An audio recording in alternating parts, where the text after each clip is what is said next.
We'll just wait a few more minutes for people to join.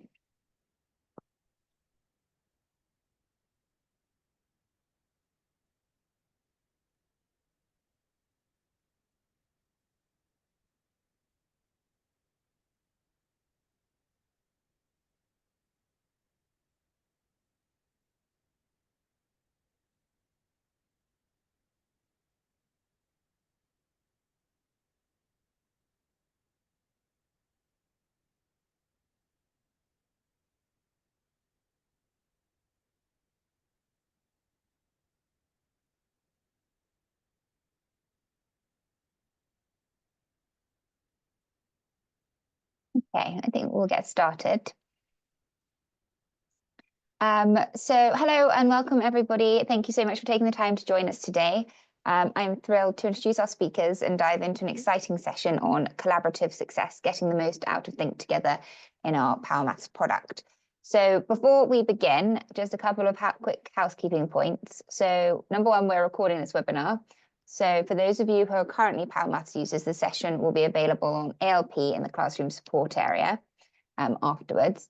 And if you're not currently a Power Maths user, you'll receive a link to the YouTube recording following the session. Please feel free to revisit it or share with your colleagues afterwards. If you have any questions during the presentation, please use the Q&A function instead of the chat box. This helps us to track your queries and ensure we get back to you. At the end of the session, we'll have a Q&A session with our presenters. So now let me introduce our presenters. First up, we've got Tony, who's the series editor for Power Maths and founder of White Rose Maths. And joining him is Josh Lurie, our lead author for the Power Maths content. So Tony and Josh, over to you.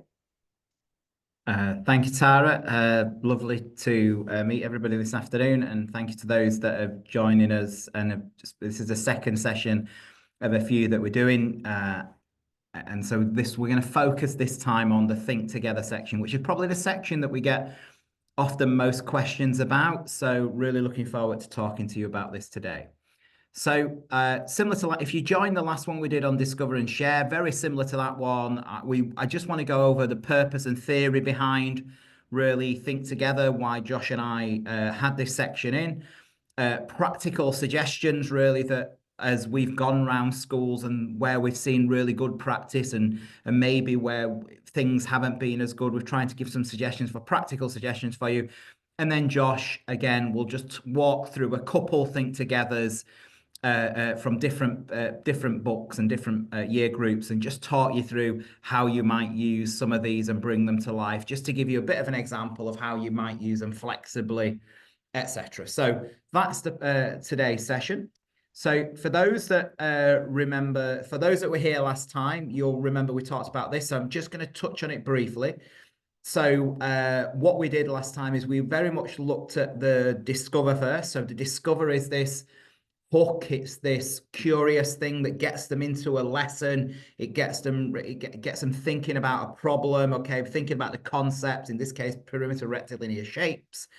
And then what we do, the share's not connected, by the way, but then in the share section, what we do is we bring all those ideas to try and solve those problems, the Discover problem, and we bring that together. So we've just finished share now. So the idea is by the end of share, before they move into Think Together, children should have worked through a problem, whether it finding a fraction of amount, perimeter of a shape, etc. So they've got some understanding.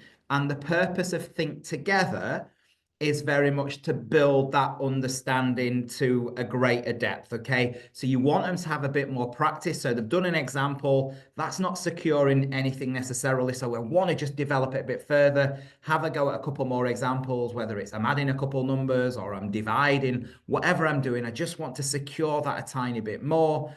And I want to try and get then a bit more depth to it as well, if I can, for the majority. That's the main part of Think Together. One of the things when we devised Think Together is we put that word thinking at the title. We wanted the word think in the title because I think lots of evidence, and we all know, most of us know now that really it's the thinking that leads to learning. If we're thinking about a problem, it leads to the learning. So that's the reason we call Think Together, Think Together. So we're at this point now where we've had a go at an example and we're moving in and we're into the Think Together section. So The original design of Think Together was this, and probably many of you have heard of it, this I do, we do, you do approach. So this idea that the teacher models it, then we do it then we do it together, class and teacher, and then the children have a go then themselves at a couple of problems. And what I would say with this is, yes, we designed it for that, but it doesn't necessarily mean that question 1, 2, and 3, you follow this approach. You don't have to do it like that. In fact, you might do one a question 1 together. So you might do 1A and then they have a go at 1B. So it's loosely this model, but it doesn't always fit this approach. But the idea is that teacher models, then student teacher works together, and then child has a go as well. So, and again, Josh will give you some concrete examples. What we've tried to do in Think Together, certainly in addition to Power Maths, is provide this idea of clear modelling, concrete, pictorial, abstract, etc., etc. And you'll notice that what we do in this is that we're bringing in those even smaller steps in learning. So we're bringing it down to a more granular level. And again, Josh will go through plenty of examples where it's coming down to a more. So we're taking a concept. In this case, we might have done a question on mixed number takeaway, what's this, a proper fraction, and we're trying to work out the answer. And then and the idea then of Think Together, as we go through Think Together, we're removing that scaffolding support, we're fading it away, we're taking it away, so that then hopefully by the end of it, children are confident with this concept. So that's the theory behind Think Together. It's that even small. So within this small step, we're taking more minute steps and fading away that support. So just a bit of putting into practice then. Firstly, we'd encourage you to work through the problems in order. Don't try and go. You can go through, but because of that fading example, because they're designing that minute step way, we'd encourage you to work through the problems in order.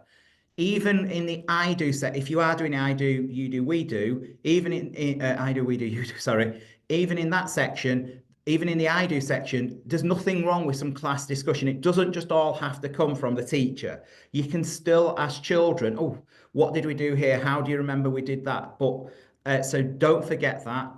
Model the thinking that the children might do, that real metacognition, that idea of, right, okay, so to solve this problem, I'm going to do this. To solve this, I'm going to do that. And again, Josh will talk you through some of that modeling of the thinking for a couple examples in a bit, so you truly understand what we mean by modeling that thinking. But remember, the I do bit does not mean you have to do it all yourself. You can still have a bit of class discussion.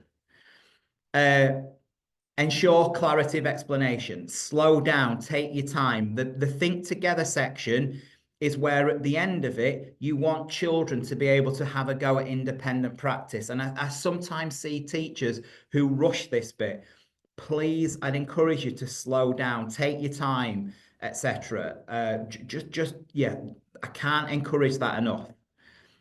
The support is gradually removed, as I said.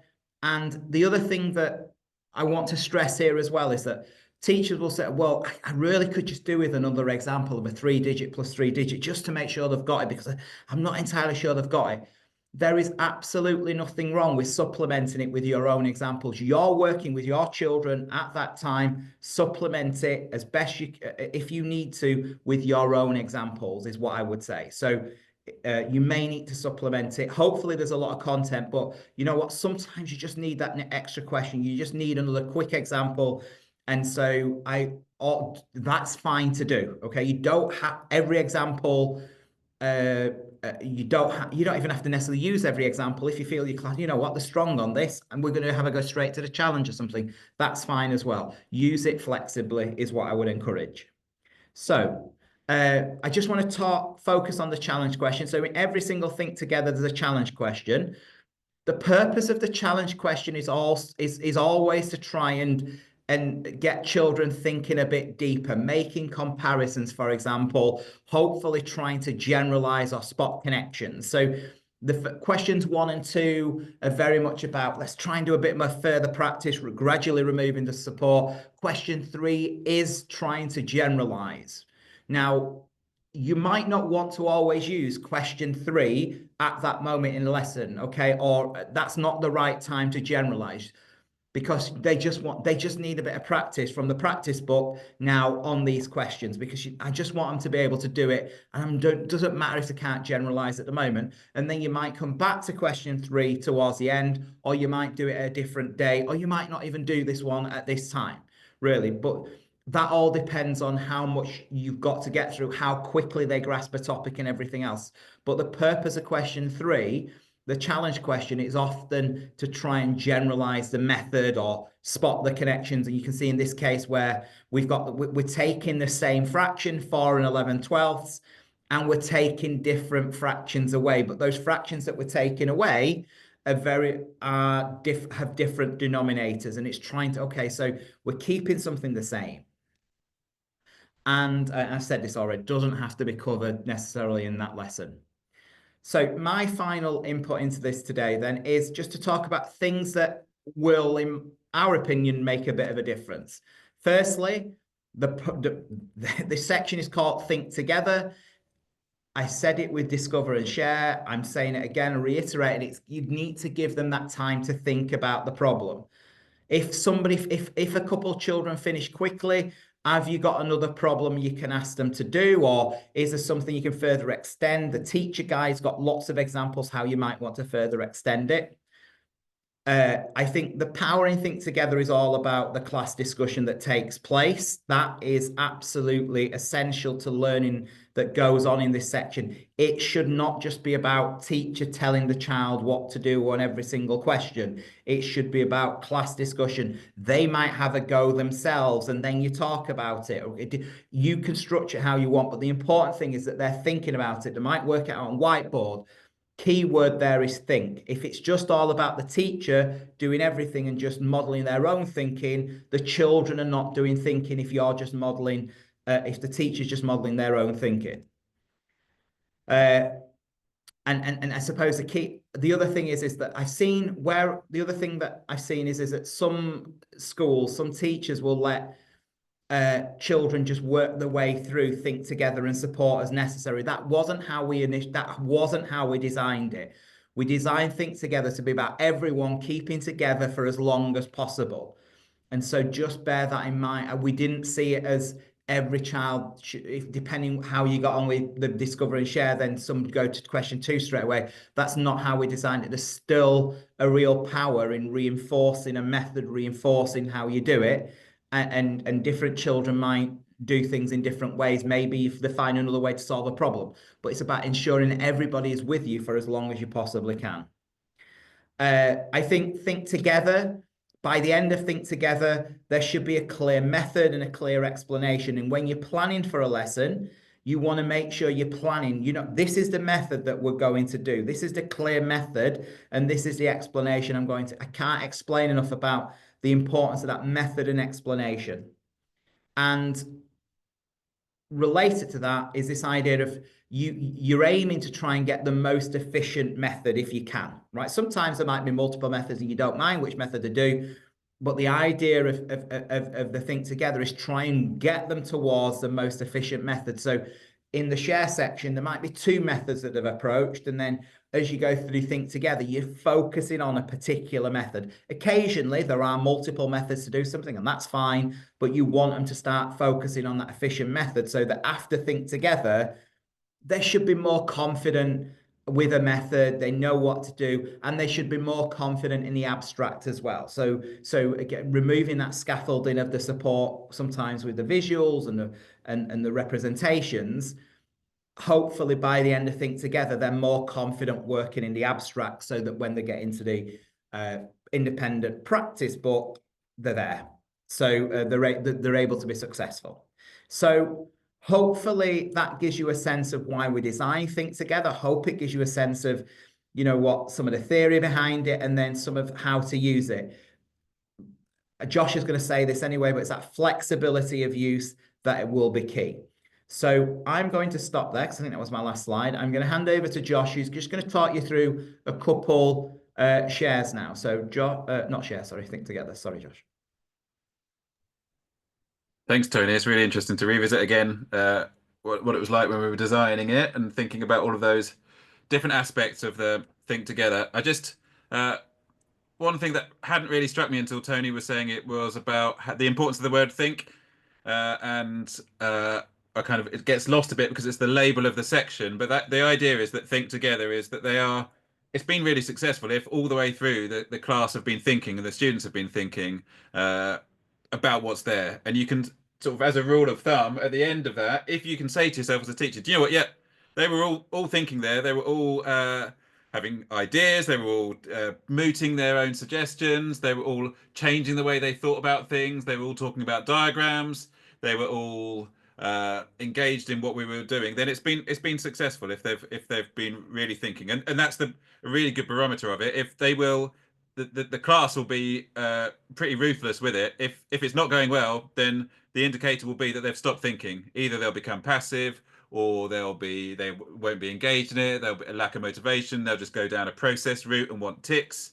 So I think that's a really good rule of thumb. And thanks, Tony, for highlighting when you say a word over and over, it loses a bit of meaning. And so Tony highlighting about it's called Think Together has been important for me. Thank you. Right, I'm going to share my screen and pick up for where Tony left off there. So bear with me a moment.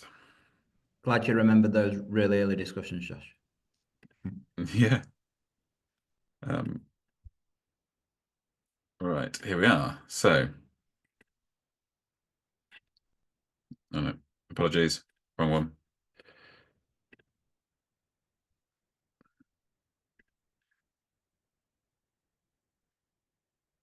There are things that will make a difference. So I'm going to pick up from where Tony left off there. So Tony was talking here about working towards an efficient method there at the end, class discussion, clarity of method and explanation. All of those are really important, I think, and give enough thinking time to each of the sections that we're working on. So I've picked out examples more or less arbitrarily across different year groups. So we'll start with a year 1, then we'll look at a year 6, each end of the spectrum, and then picked out a lesson from year 4 that we can look at in just a little bit more detail and connecting it with some of the work in the practice books.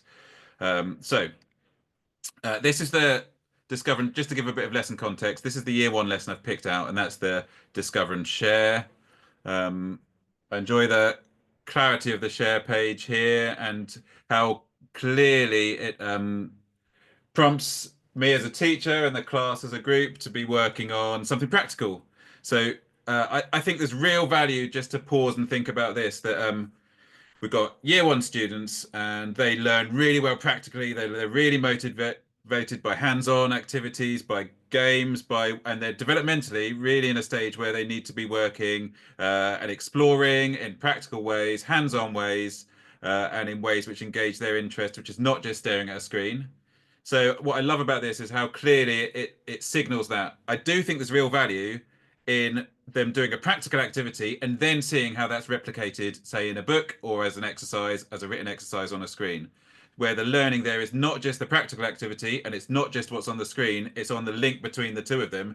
And as a teacher, you can say, look, can you see this over here? It says double 3. Do you remember when we made double? Let's all make double 3. Remember when we played that in the game? Well, that's what it looks like on the screen here. And it says 3 add 3 equals 6, and so on and so on. And I think drawing out both sides of it is what's really important. Not that the screen takes place of the practical learning, not that the practical learning is more important, but we're going between the two in a way that the children are like, oh, that's what we were doing. Oh, I see, that relates to what we were playing together as a group.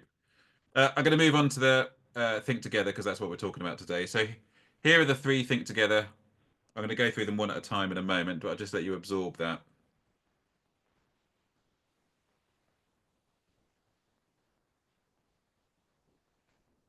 The first thought that occurs to me is when you're teaching some of those year 1s who might only just be 5 years old, that the switch from doing doubles as fingers to doing doubles as dice might be quite a big jump. So the first thing I'm thinking about is, right, how do I'm just gonna be aware as a teacher that I've got potential here for, they think they know doubles because it's to do with fingers and then it's to do with dice, and there might be a little bit of confusion. That not that that's a deal breaker, but it's just something I have to be aware of as a teacher. So I've got that in my mind when I'm planning out how the lessons, I think the lesson's going to go. Obviously, they don't always follow that, but let's look at Think Together 1. Which are doubles, which are not doubles? So already it's got some nice pedagogy in there. It's talking about examples and non-examples, and I think that's really important. And then we can talk about these dice here. And I'm just bringing up what I had from the share just to remind me that I'm looking at actually, it's not completely disconnected. And as a teacher, what I think I'm going to try and manage is, well, look, yep, the dice is a wholly different context, but when my class are ready for it, I'm going to make that bridge really explicit. So when we're looking at this first one here and say, is that a double? We'll say, look, that one's two and that one's two. That's a double, yes. And then we'll say, now let's make double two on our fingers with your partner, and we can jump back into that. If I think the class are ready to make that bridge, then we can do it. I also think what I would be doing with this, if I'm displaying this on the board, I might be really conscious of writing on a flip chart or on a whiteboard with a pen in front of the children, 2 + 2 is equal to 4, because I know that they need to see me working with those numerals, not just the dots. It's really important that those young children have that numeral awareness and build their numeral skills from day zip. So I know that that's really important. Anyway, so we've got this. We can look at each of the examples. Perhaps we could go through one at a time. Perhaps I could ask them to talk to their partner. Which one do they think are doubles? Which one do they think are not doubles? What do they notice? So on and so on. Can they make them on their fingers? And we can work lots of different ways that I could work with that question. However, what I think is really important is that as a teacher, I bring it back to, now I'm going to show you very clearly why these are doubles and what that looks like as numbers. And I'm going to show you really clearly why this one, 1 and 3, is not a double, and what that looks like as numbers and how we can tell.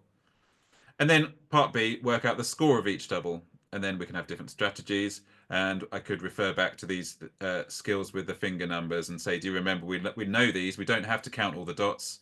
And then I can demonstrate how I know them. And like Tony said, model some of that thinking. So this one, there are going to be elements of I do, and the I do in this one is probably where I'm showing how to write the numerals. But the we do is where there's all that discussion about which ones are and which ones aren't. And so I've got this clarity that I'm trying to bring to it in the I do, but also the thinking together as the we do, and then working out the score of each double. That might require me to be a bit much more direct again to bring the clarity to it. So think together one, that's me planning out my role as a teacher for my class of year ones. You might, if you're teaching year ones, you might look at it slightly differently, and that's fine, it's there. But just being aware that it's there's lots of good maths in there. It's just finding the ways. Now, think together two, work out the score of double six. It looks like a much shorter question, and I think that's a really good problem. And we talk about problem solving with students and classes and schools, and often when you say problem solving, what people hear is word problems. But actually, I think a problem is a problem if you don't know the answer straight away, or you don't know a good way of getting the answer. So here, it may well be that they've learned their double one, double two, double three, double four, double five, because we've done lots of finger gnosis and finger practice, and we might have had a way of doing some subitizing regularly with that. However, this one, like they might revert back to counting on in ones or counting all the dots. I might this would be a really good opportunity for some we do and say, well, double six, we've learned up to double five. Let's practice that again. Double one is two, double two is four, double, and so on and so on. What about double six? Because I haven't got enough fingers. What are we going to do? And I think that would be a really good opportunity for some we do and the children sharing their ideas. I can really imagine that as a lovely discussion. And then we can say, oh, thank you very much. Well, that's a great, so we can count all the dots. And then you as a teacher, you can 1, 2, 3, you can go through the theatre of that's taking too long.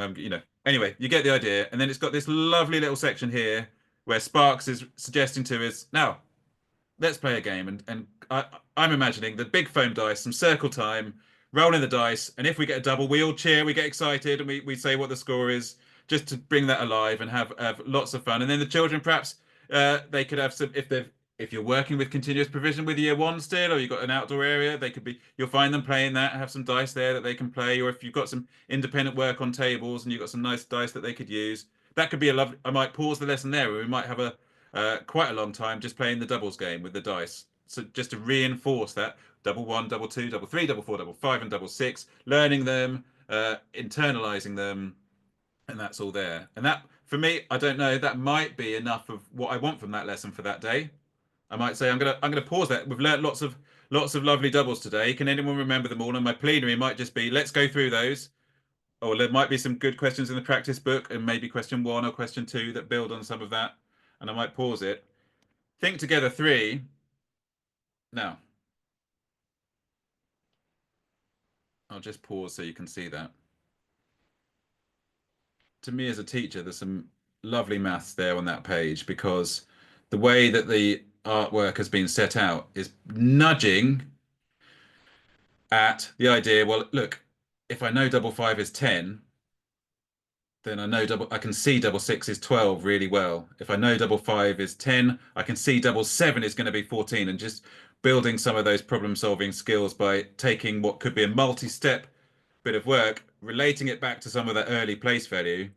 And that could be my next day, or it could be something I come back to when I think they're ready for it. Because actually, for me as a teacher, what I really want them to do in this lesson is be solid on their doubles, really understand what is a double and what isn't a double. And for me, that might be a success for this day. And it could be that the next day, or it could be later on in the week, I really want them to be able to say, well, look, because I know double 5 is 10, what else do I know? And I can see this being a really, really strong way. To me, this feels like it's a 2-part lesson. And then we've got, I think that's Astrid there at it's Astrid saying, I know double 10 already, because this is in a sequence of lessons that follows learning about 20 on 2 10 frames.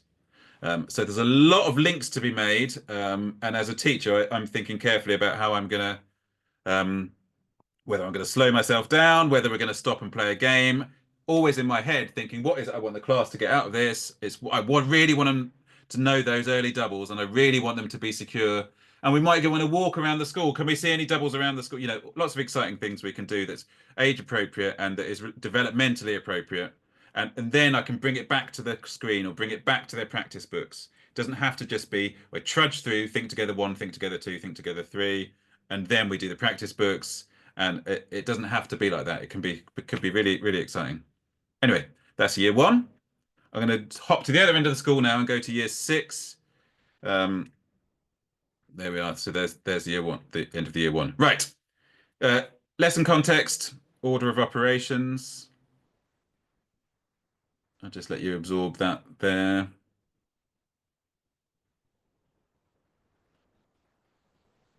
No, I picked this one because I thought, look, I can really imagine this being a great lesson using manipulatives with year 6. And one thing that's happened a little bit when I'm going into schools recently is that lots of schools have fallen back into, well, Key Stage 1, they use hands-on materials, but less so in Key Stage 2 and even less in year 6. And this is but what does occur to me is there's lots of opportunities in this lesson where I think I'm going to have to do some really direct teaching, because actually, when we get to 1B here, the idea I'm going to have to teach the class that there's an order of operations, and if you see a mixture of addition and multiplication, you should work out the multiplication first. That's absolutely direct teaching. There's no reason that they would be able to pluck that out of the air. It could very well, from their point of view, if they've not come across order of operations before, be the other way around. You just work left to right. So I know there's lots of direct teaching I need to do in this lesson, so there might be lots of opportunities for I do all the way through this lesson. So I'm going to pick this out. So here's the think together 1, think together 2, and think together 3.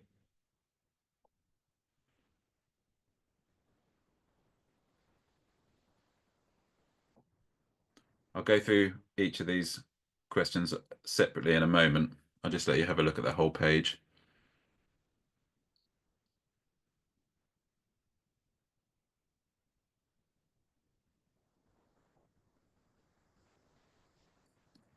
Now,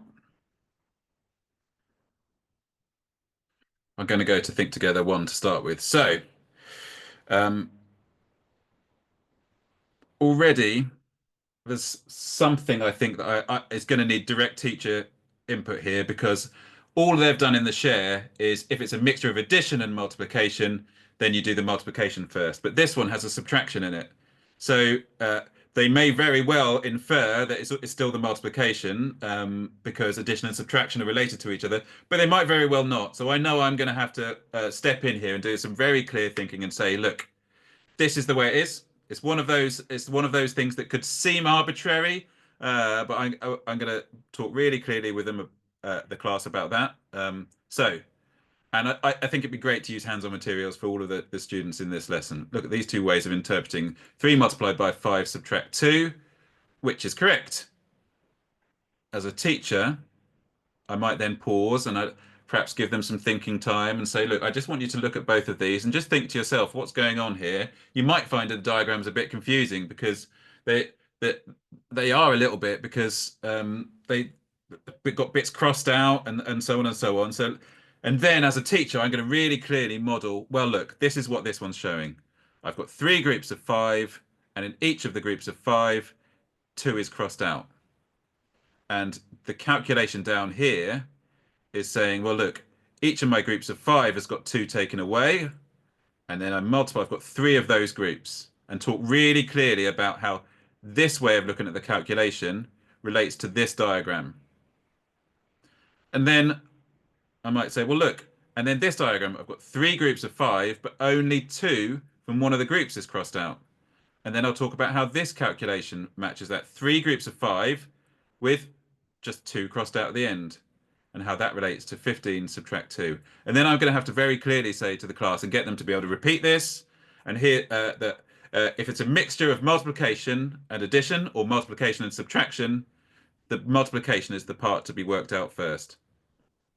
And we're going to learn that. And as Tony said, don't be afraid to throw your own examples in here. So this is a really good opportunity to just, without big numbers, I just write a few on the flip chart and get them to talk with a partner. Which part do they do? So I might have 1 add 4 times 6, 3 times 7 subtract 9, and get them to talk about those, get them to write the calculations, get them to use some of my methodology here, where I've got the I've circled the part that I want to be done to and dragged it down, if that's how I want them to work.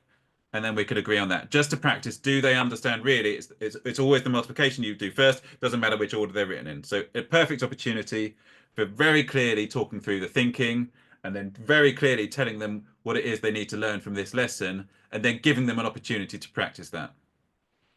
Then I'm going to move on to Think Together 2. Once I know, like Tony said, once I know they're secure, make sure we keep everybody together on this. And that's the reason why I might have dropped in a few of my own examples there. So they've got something to do. It's not just me constantly telling. Think Together 2.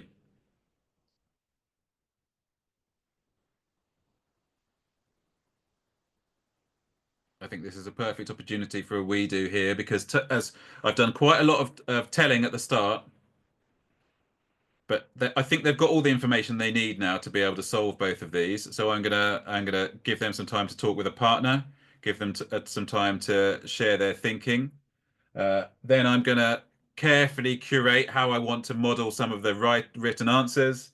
I'm gonna carefully talk about why the examples have been done how they are, and I'm going to be using some formative assessment. Probably this is some whiteboard work, using some formative assessment, and then getting them to show up their answers on the whiteboards. If they've nailed it by this stage, then I can move on. I know that's it, and I'm going to go on to the next part of my lesson. If not, again, I'm going to use some of my own examples, and I'm going to go back, do some really clear modeling. But I think I can get them all the way through Think Together 1, Think Together 2 here, and be absolutely clear about what it is we need to do.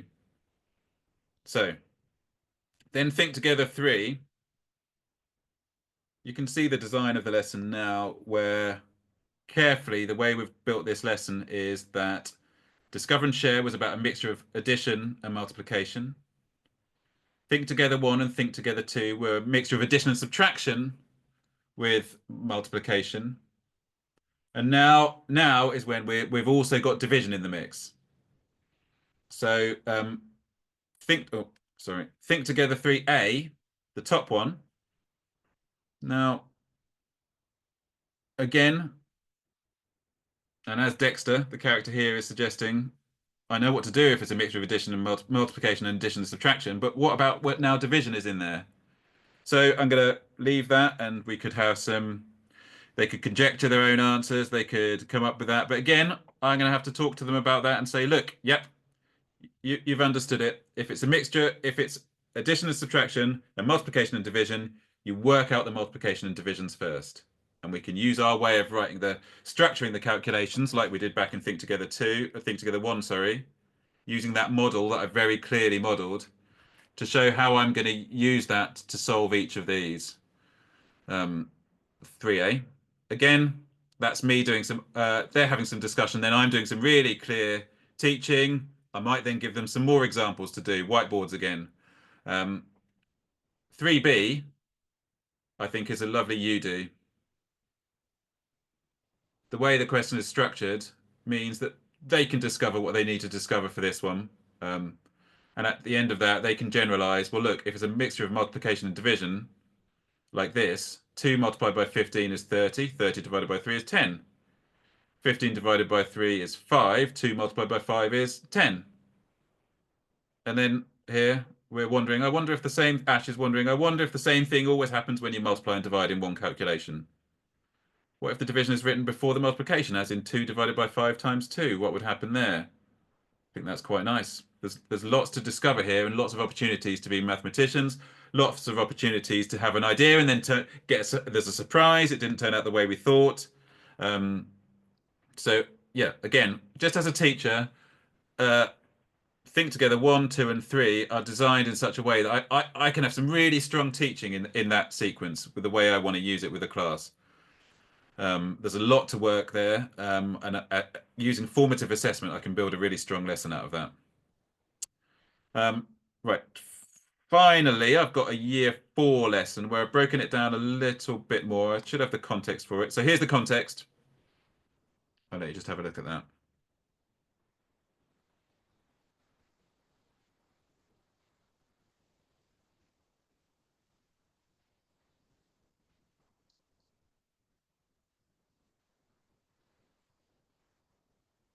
I'm just pausing here. The reason I picked this out is that I think I wrote this Discover, and I know very clearly what I want to get from this. And this is from a practical thing I used to do with my year 4s, where we would set up some like relay races or obstacle courses where we wanted to divide the whole length of the strip by a certain amount. And so we'd have the beanbags. And here between them, they've got 56 beanbags, and they need to put them equally along the track so that each person's got the same number of beanbags. Anyway, there we go. Right, and then the share, some really clear modeling of language, and then a really clear modeling. So all the way through this year 4, for the later version, we've adopted this model, much more of sharing model in year 4. So it's just first share the 10s, then exchange the 1s. Exchange a 10 for 1s, and then you share all of the 1s at the end there. And it's at a certain stage. We've been through a few division lessons by this stage, right? Then here's the Think Togethers.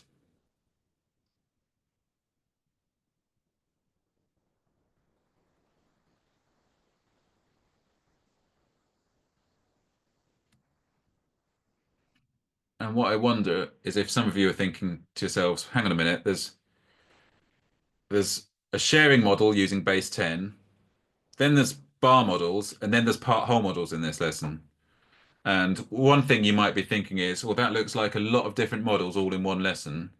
So one of the things I'll point out is that lessons aren't happening in isolation. So this is lesson 13 of a multiplication and division unit.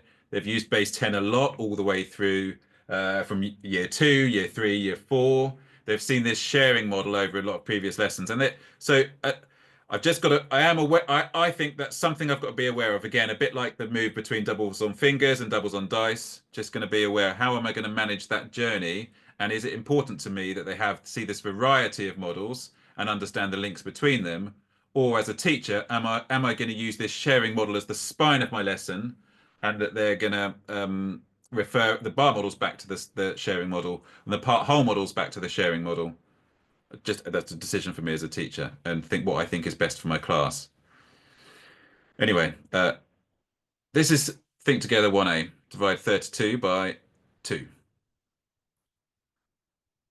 I think I'm going to do that really clearly as an I do, just to reiterate so that they understand, because I'll probably do that practically with some base 10. Either I do it with some magnetic base 10 on my whiteboard, or I might have a screen where I'm going to do that with some virtual manipulatives, or I might have the actual materials with BlueTack, and just do that sharing model like that, and get them to see I'm doing the exchange. Also, as a teacher, I'm going to model something like, well, saying, well, look, I can see that I'm going to be able to share a 10 into each of those. And then that leaves me with a 10 and 2 ones. I think that's 12 ones. And I can be really clear about thinking about the numbers, not just relying on the equipment to give me the answer out of the blue. Then I think I'm going to do a bit of a we do with this one. And I'm going to say to them, look, in a moment, I'm going to get you to do with this with base 10 on your table. But before you do that, I want you to have a guess. How many of the 10s do you think you're going to be able to share? How many of the 10s do you think you're going to need to exchange? What do you think is going to happen at the end? Just to get them to predict what's going to happen, and then they can check their, as they're part of their we do, they can have a discussion about what's going to happen, and then they can check that with the base 10 so that we're using hands-on materials. But I know I'm getting them to think about the numbers. Ash is also prompting that up here. I wonder if I'm going to need to exchange any 10s. Right. And then I might say to myself, do you know what? This is from the practice book. Question 1.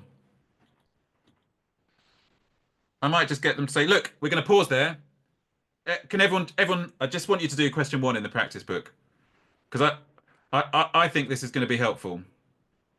And that's a way of me, and we might have agreed we just draw the long lines and little dots for the 10s and 1s, and I get them to work with that and to answer question 1. Just as a right, look, we've done think together 1. Now practice book question 1. Let's all work on that. Now let's mark that together. Come on, let's just check.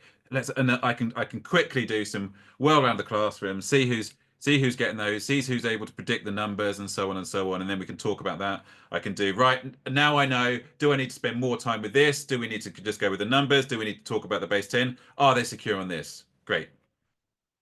Then practice book question 2.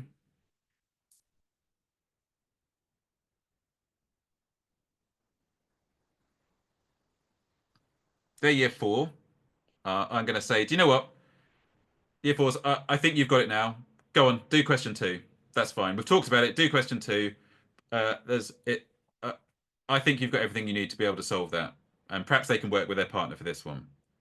So I'm going between the think together and some of the practice book questions in this lesson, because that's how it's designed. Then I'm at the stage where I think, do you know what? They've really got that base 10 model here, and it's a sharing model. And now the importance of this question, think together 2, is, yeah, great, they're good at the sharing model, but they're going to come across questions which are not always sharing. They're going to come across questions where 42 divided by 7 is a grouping question. How many groups of 7 in 42? And that is absolutely vital that I want them to understand, well, look, 42 divided by 7 can mean either of those two things. It can mean shared between 7 groups, or it can mean shared into groups of 7. And so I'm going to spend a lot of time just working with this, drawing out the discussion, getting them to see that, perhaps working with some counters, working with some ones, working with some cubes, whatever it is, so that they know, great, look, that whatever method you're using for your division, this is still important to know. And going back to here, share 1A, the total number shared equally between the number of groups. It could also be the total number divided into groups of this size gives you this. Just reflecting back on that. Sorry, so we ended up there. And then here, into the practice book, Tilly has 75 bulbs. She plants 3 bulbs in each plant pot. How many plant pots does she need? Before I set them loose on this one, I'm going to say, do you know what? Is this 3 groups or groups of 3? And just have that discussion and say, well, look, actually, it's 3 bulbs in each plant pot. So that is really, that's groups of 3. However, we can use a division method to solve 75 divided by 3. That's the division. And anyway, I'm just managing the way I want this lesson to flow based on how it's been designed. Sharing at the start, but just getting them to know that when they're good at division, they can do sharing or grouping problems. And to be honest, I might be saying to myself, do you know what, class? I think well done. You've done some good work today. I think that's going to be enough for today, because tomorrow we're going to look at the next stage of thinking here, which could be this.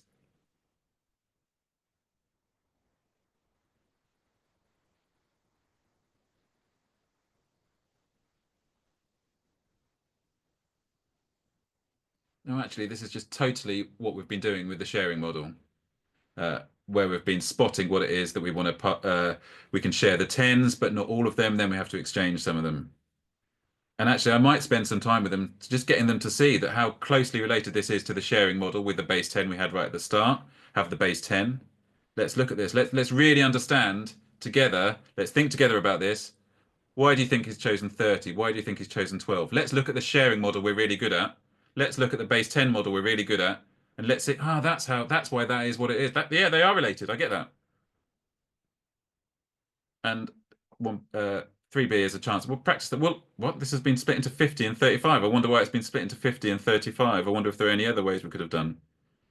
And then once I know they're secure in that, I've got some more for them to work on here using partitions, thinking about partitions, and maybe relating it to the to the sharing model, maybe relating it to base 10, but using this part holes and choosing their partitions.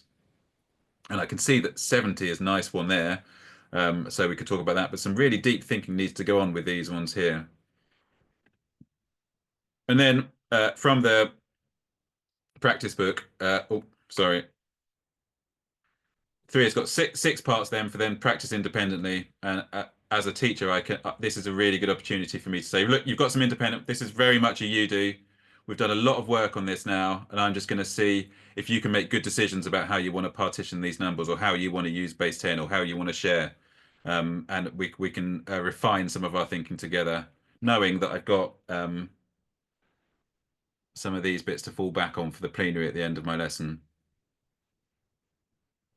So I think that was me just picking some random lessons from different year groups and seeing what are the different ways I can adapt the flow of the lesson so that I've got the children thinking all the time. We're building confidence in the methods that I want them to understand.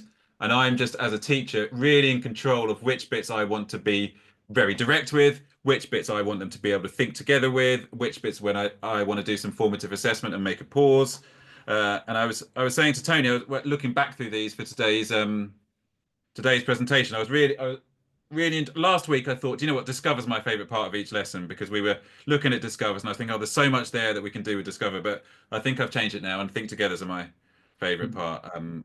But yeah, I have to finish there.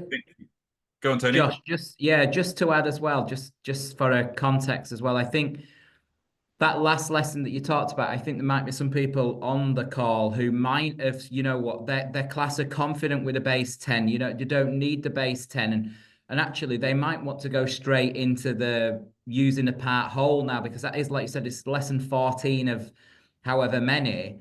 And actually the fact, so you want to focus on the part whole, and that's fine. So I think just want to stress this idea of using it flexibly in terms of the think together, but the principles stay the same in terms of however you use it. Those things that I was talking about in the theory and the practicalities of it, I think is really important. So if you weren't thinking of using it in a way that Josh had used it for his class that he's got in his head, then you know your class better than anybody else. And I think it's where they get to at that time, really. So I just want to stress that flexible use of it, because I'm thinking, oh, maybe a year 4 class I've taught, I don't think they need as much. I think they need to link the part whole to it, but I think mine can cope with that all together at once. So I'm going to do that there and then, rather than, you know what, I'm going to secure that and then I'm going to do part whole next lesson. I think both, depending on your class, are right. I think where I would challenge people is where, if they haven't got that security, I think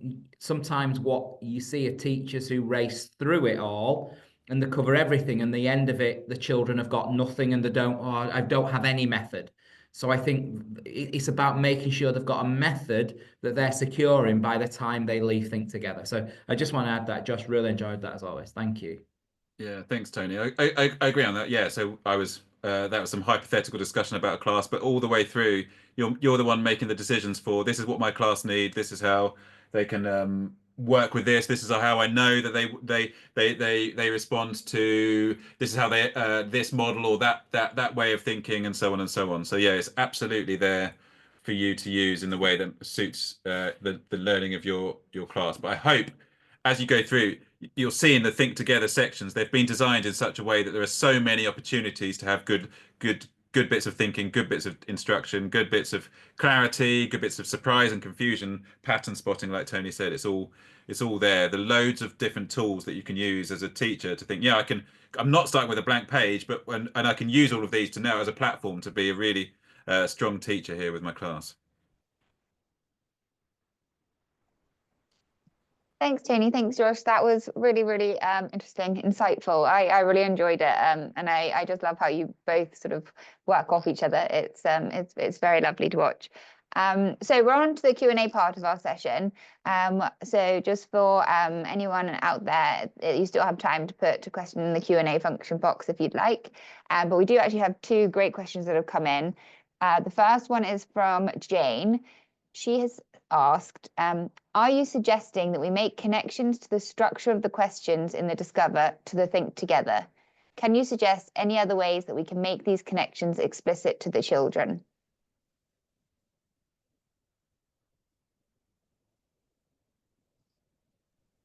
Josh, do you want me to pick that? Oh, yeah, I mean, you go on. I thought well, you were I mean, go. yeah, I think absolutely, and just having a feel for how openly I have to do that, or how much I have to hammer that with my class, or whether I just want to lightly touch on that. But I don't want to bog it down in always going back from page to page. But I think one way is having hands-on materials to use that is related to it. One way is just as a teacher saying, look, this is the method that we've learned before, isn't it? Or this is the method we've been learning for the last few lessons. Another way might be that if I'm displaying the Think Together or the share on the screen, and then I've got my whiteboard or flip chart next to it, I'm the one modeling my thinking on there and being able to refer back. That's another way that I think you could do that. Absolutely, making connections is a big part of it, though. Tony, have you got anything else? Yeah, no, I agree. I think it's lesson dependent. I think it's class dependent. I think the last example that Josh gave, there was a clear link between the share and Discover and Think Together. It's the same. Whereas the year one lesson, you were having to do more of a link. I think it's very much lesson dependent, but ultimately this lesson has to flow as a lesson, and children need to see those links. And I said in the last session, and I say it all the time, is that you have to make things quite explicit at times for children, that connection between double one and the 2 1s on the dice, for example, etc. So I would encourage that, and I don't think you have to spend a lot of time. I just think you have to be clear and make it explicit, is what I would say. Thanks, both. Great answers. Our next question is from Jordan, who has asked, we often stop and start lessons as suggested by Josh, but then struggle to get everything covered throughout the year. Do you have any suggestions on which lessons to prioritize to ensure we're not rushing by lessons that need more consolidation? So Simon, one of our product managers, has sort of given a suggestion that one of the ways is to look at the ready to progress criteria, so they can look back at which lessons are linked. But we're wondering, sort of, do you have anything else to add? Great.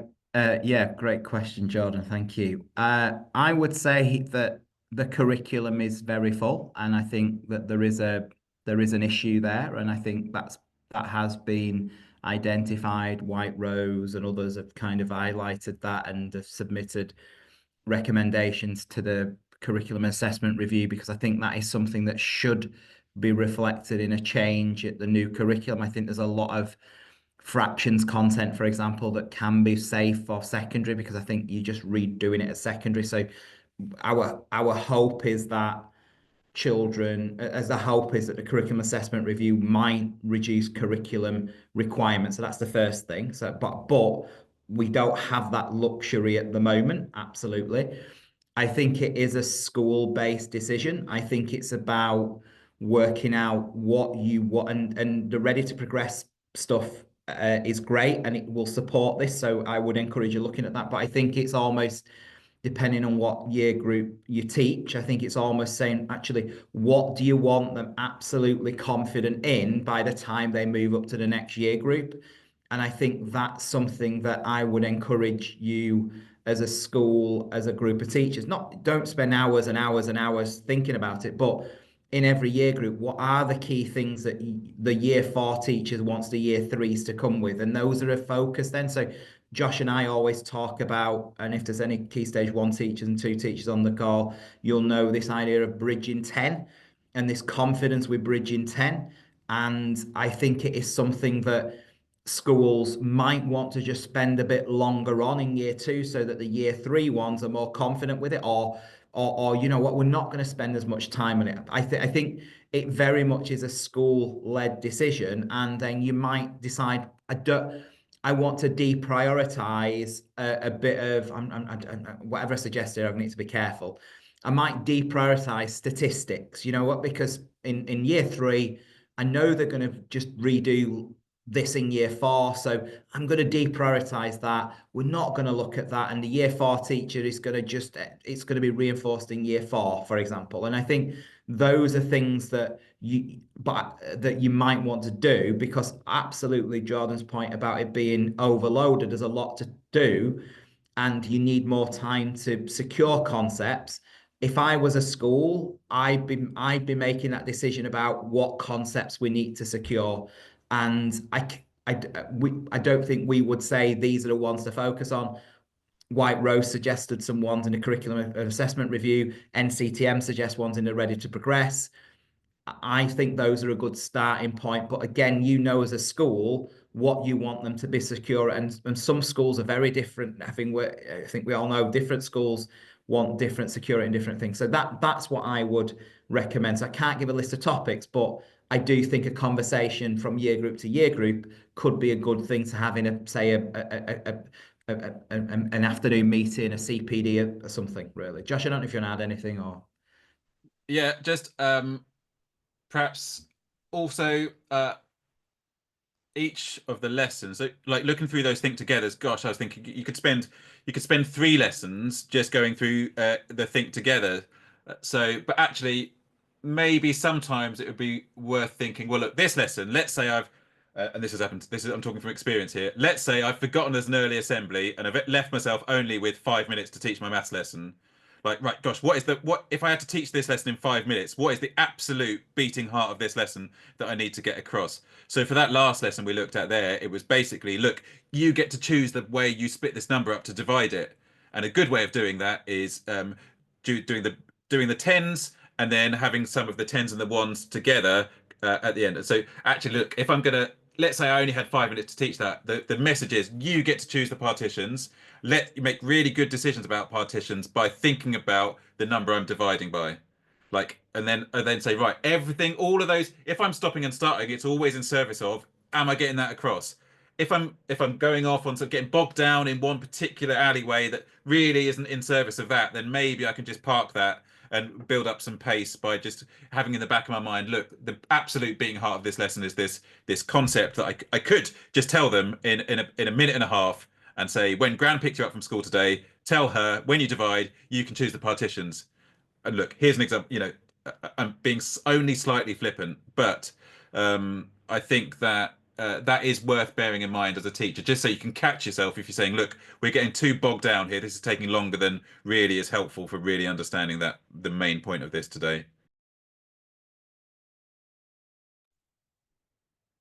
That's great. Thank you so much. If you have any further questions that come up following today's session, then please don't hesitate to get in contact with us. You will receive an email from us afterwards with a link, so you can watch back or share with colleagues, and it will be put on ALP and Classroom Support. Just a reminder that we do have 2 other webinars coming up with Tony and Josh. One is Adaptive Teaching Strategies, Personalising Learning for Every Student, and that's on Tuesday, the 11th of March, 4 to 5 p.m. And the other is Mastering Formative Assessment, so Driving Student Growth and Insights, which is on the 29th of April, 4 to 5 p.m. So we really look forward to seeing you there. Thank you so much for joining us today. Thank you, Tony and Josh. That was a great session. And we wish you all a very happy evening.